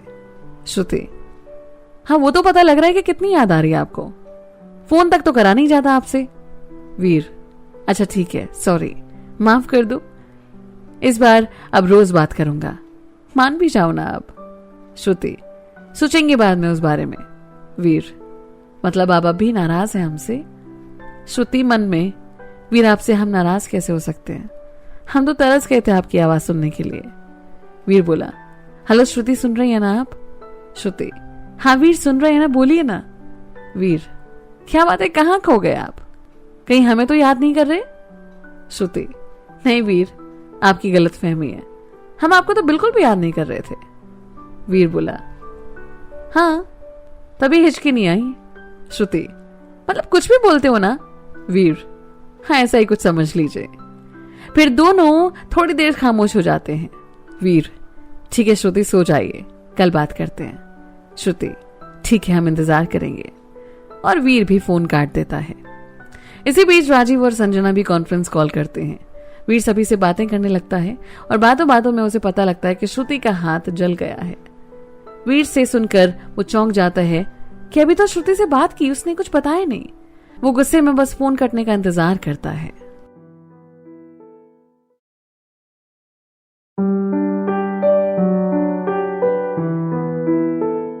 दिलों की बातें, अगले चैप्टर का टाइटल। इधर श्रुति की आंखों से नींद कोसों दूर थी। श्रुति मन ही मन में, मैं भी ना पागल हूं, किसी काम में बिजी होगा इसलिए फोन नहीं किया होगा, और मैं उसके बारे में क्या क्या सोच रही थी। उसी वक्त फिर से श्रुति का फोन बजता है। श्रुति पहले तो देखकर हैरान होती है कि वीर से अभी तो बात हुई है और अभी फिर से वीर का फोन। यही सोचते हुए वो फोन उठाती है। श्रुति कुछ बोलती है उससे पहले ही, वीर, श्रुति आप ठीक हो? श्रुति, हाँ वीर हम ठीक हैं। वीर, कितनी सफाई से झूठ बोल गए ना, एक बार बताना भी जरूरी नहीं समझा, फिर दोस्त भी कहते हो खुद को। जब मुझे चोट लगी थी तो तकलीफ आपको हो रही थी और पूरी रात बैठे थे मेरे पास, और अब जब खुद को दर्द हो रहा है तो झूठ बोल गए। बहुत अच्छे। श्रुति समझ जाती है कि वीर किस बारे में बात कर रहा है। वीर वो बस थोड़ा सा जल गया है। वीर बिना पूरी बात सुने, हाँ तो ठीक है ना, मुझे मत बताओ, हम होते कौन है आपके बारे में जानने के लिए। श्रुति, मेरी बात तो सुनो। पर वीर बिना कुछ सुने फोन काट चुका होता है। वीर मन ही मन में पता नहीं खुद को समझती क्या है, खुद का ख्याल तक तो नहीं रख सकती और बातें सुनो कितनी बड़ी बड़ी करती है। वहीं श्रुति कई बार वीर को फोन करती है पर वीर फोन नहीं उठाता। अंत में श्रुति फोन करना बंद कर देती है और मन ही मन बोली, ये लड़का भी ना पागल है, पूरी बात भी नहीं सुनी और फोन काट दिया। अब फोन भी नहीं उठाएगा। क्या यार श्रुति, बता देती उसे, क्या हो जाता? तू भी ना गधी है। चल अब सोचा, सुबह बात कर लियो, तब तक उसका गुस्सा भी शांत हो जाएगा। फिर श्रुति सोने के लिए कोशिश करती है, पर नींद उसकी आंखों से दूर ही थी। बीच में कई बार वो वीर को फोन भी करती है, पर वीर का गुस्सा कम होने का नाम ही नहीं ले रहा था। वहीं वीर छत पर बैठे बस विस्की गले से उतारे जा रहा था। वो भी देख रहा था कि श्रुति फोन कर रही है, पर वीर, जब मुझे कुछ समझती नहीं है तो मैं क्यों उठाऊं फोन? और फोन बगल में रख देता है। दोनों की आंखों से नींद दूर थी और दोनों एक दूसरे के बारे में ही सोच रहे थे। सुबह के वक्त श्रुति को नींद आ गई और वो सो गई। इधर वीर सुबह अपने डेली रूटीन के काम खत्म करके काम पर चला गया, जहां उसने खुद को काम में डुबो लिया। दोपहर में श्रुति की नींद खुलती है और वो सबसे पहले फोन उठाकर वीर को फोन करती है, पर वीर बिजी होने की वजह से फोन नहीं उठा पाता। श्रुति, पहले फ्रेश हो जा और फिर देखते हैं क्या करना है, खुद में सोचा। श्रुति भी तैयार होकर लंच करती है और फिर संजना आ जाती है। संजना बोली, चल श्रुति मूवी चलते हैं। श्रुति, नहीं यार मेरा मूड नहीं है। संजना, चल चल जल्दी चल, मैंने टिकट्स बुक कर लिए, जल्दी चेंज कर वरना लेट हो जाएंगे। श्रुति अनबने ढंग से तैयार होती है और संजना के साथ चली जाती है। पूरी मूवी में श्रुति वीर के बारे में सोचती रहती है। मूवी खत्म होने के बाद दोनों मॉल जाते हैं, जहां संजना कुछ शॉपिंग करती है और दोनों खा पी कर 9 बजे तक घर आते हैं। श्रुति वापस से कह देती है कि वो खाना खाकर आई है और रूम में जाकर चेंज करके वीर को फोन करती है। वहीं शाम में वीर रोहित को फोन करता है। वीर, रोहित तुझे याद है ना कल एनुअल डे है एनजीओ का, तो आज रात और कल पूरे दिन हमें वहीं रहना है।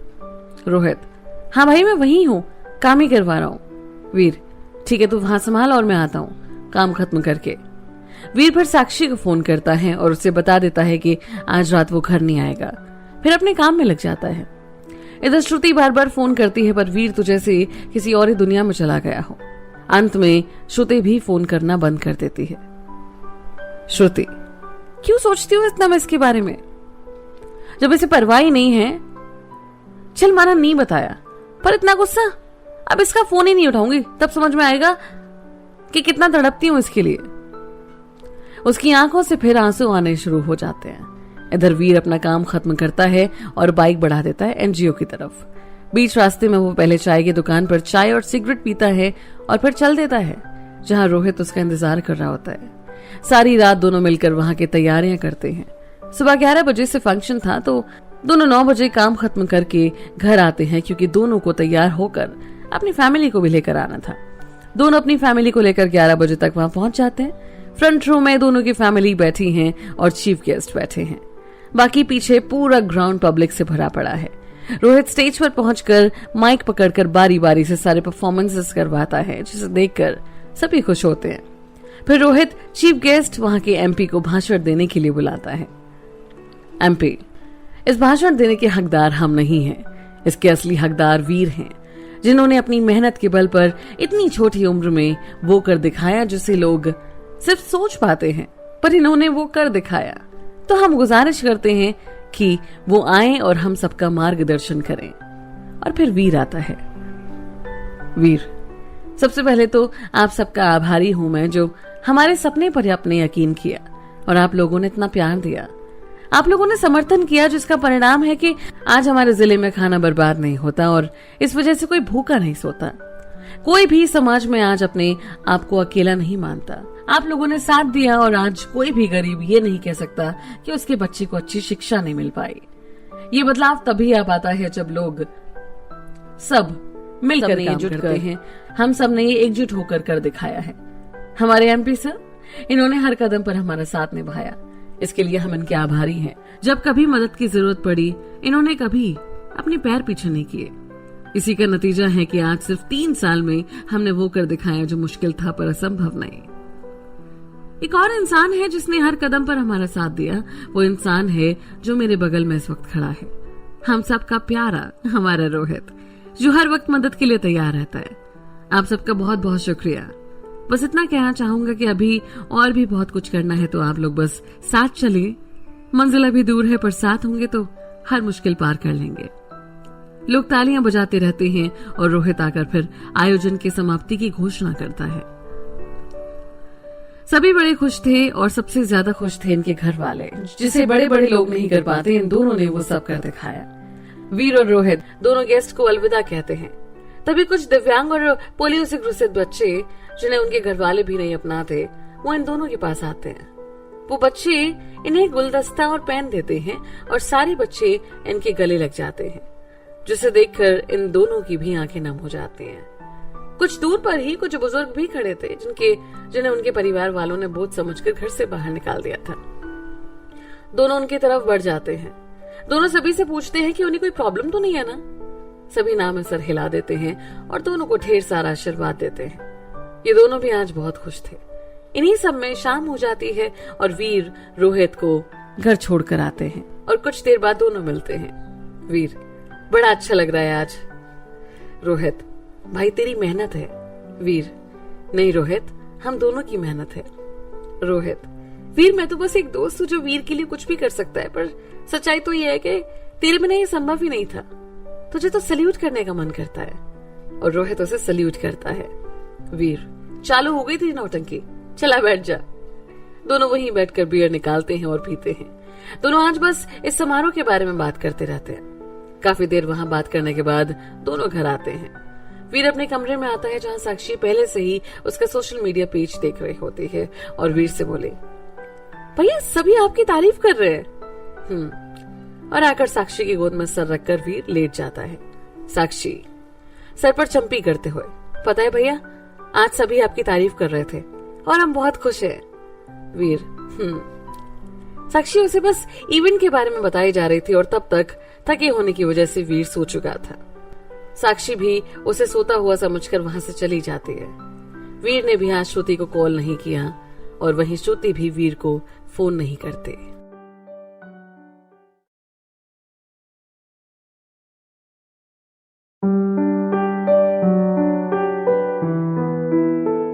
बिजी वीर, अगले चैप्टर का टाइटल। अगले दिन वीर कई कॉल करता है पूरे दिन, पर श्रुति फोन नहीं उठाती और वीर भी फिर उसे कॉल नहीं करता। दोनों एक दूसरे को याद करते थे, पर गुस्से की वजह से दोनों की ही एक दूसरे से बात नहीं हो पाती। वीर भी अफसोस कर रहा था कि वो बेवजह इतना गुस्सा हो गया और इस वजह से श्रुति ने भी बात ना करने का मन बना लिया था। वीर तो रोहित से सभी बातें शेयर कर लेता था, पर श्रुति सभी बातें अपने मन में छुपा कर रख रही थी, जिस वजह से वो काफी उदास भी रहने लगी। उसके दोस्त कई बार उससे पूछ चुके थे इस बारे में, पर वो हमेशा बात को टाल दिया करती थी। बस रात को वीर की फोटो देखती फोन में और रोते हुए सो जाती थी। यही हाल वीर का भी था। हर रात वो श्रुति से बात करने की सोचता, पर कभी बात ही नहीं हो पाई। एक हफ्ते बाद आज वीर और रोहित बहुत खुश थे। इनका रिजल्ट आया था और दोनों के ही बहुत अच्छे मार्क्स थे। वीर ये सोचकर खुश था कि चलो अब शायद श्रुति से जल्दी ही मुलाकात हो पाए।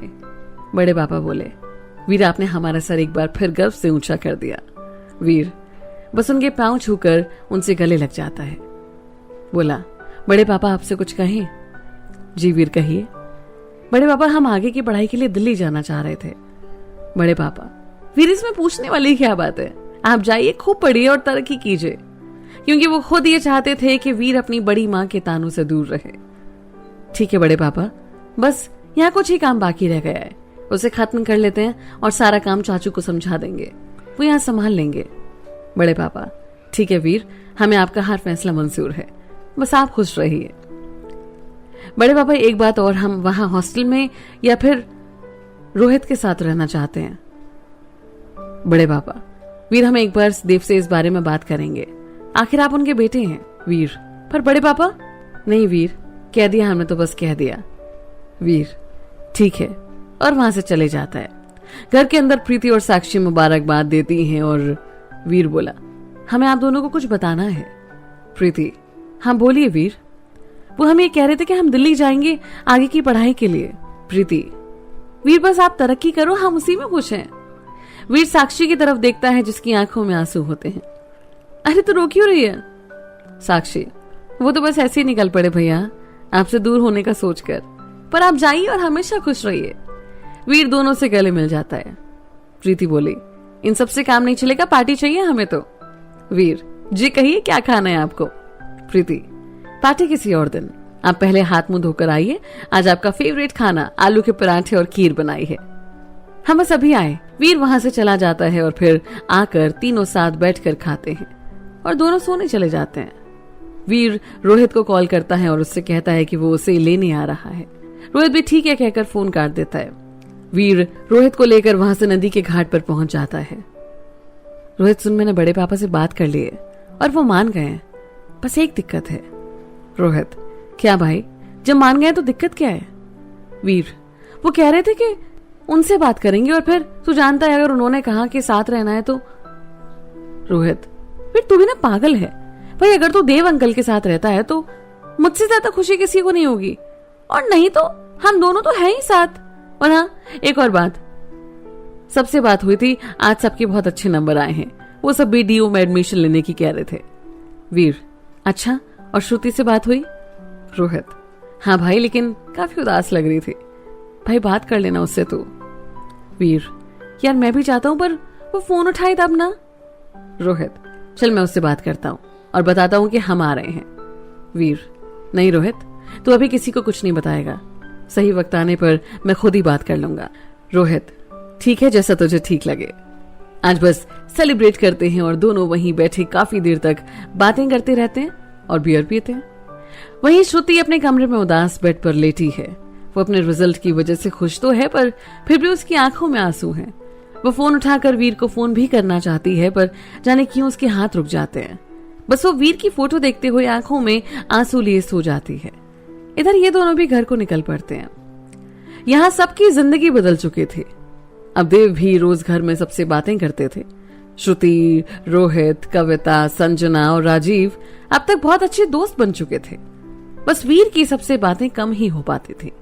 श्रुति और वीर दोनों ही एक दूसरे से बात करना चाहते थे पर दोनों की ही किस्मत को अभी कुछ और ही मंजूर था। अगली सुबह बड़े पापा बोले, देव, वीर दिल्ली में पढ़ने जाने की कह रहा है। वीर भी सामने ही था। देव, भैया वो कहीं भी जाए, हमें कोई मतलब नहीं है। बड़े पापा, ठीक है देव, हमें लगा कि शायद आपके दिल में उस बच्चे के लिए कोई जगह होगी, पर हम गलत थे। ठीक है, फोन रखते हैं। बड़े पापा फोन काट देते हैं और बोले, वीर आपको जो ठीक लगे वो कीजिए अब आप। जी बड़े पापा। वीर और रोहित अपना रजिस्ट्रेशन तो करवा ही चुके थे क्योंकि वो ऑनलाइन प्रोसेस था। अब दोनों पहले कट ऑफ निकलने के 2 दिन पहले ही टिकट करवा लेते हैं। वीर सभी काम के बारे में राम चाचा को समझाता है और उन्हें भी ज्यादा कोई दिक्कत नहीं होती क्योंकि वो कई बार वीर की मदद पहले भी कर चुके होते हैं। इसी तरह दिन बीतते जाते हैं और इनके जाने का दिन भी पास आ जाता है। दोनों को ही कुछ दिनों के लिए जाना था और बस एडमिशन करवा के वापस आना था। दोनों दिल्ली पहुंचते हैं और पहले कट ऑफ में दोनों का नाम आ जाता है। पहले दिन वो किसी कारणवश एडमिशन के लिए नहीं जा पाते तो दूसरी सुबह ही जाते हैं और एडमिशन करवा लेते हैं। दोनों फिर अगले दिन की टिकट करवा लेते हैं जाने की।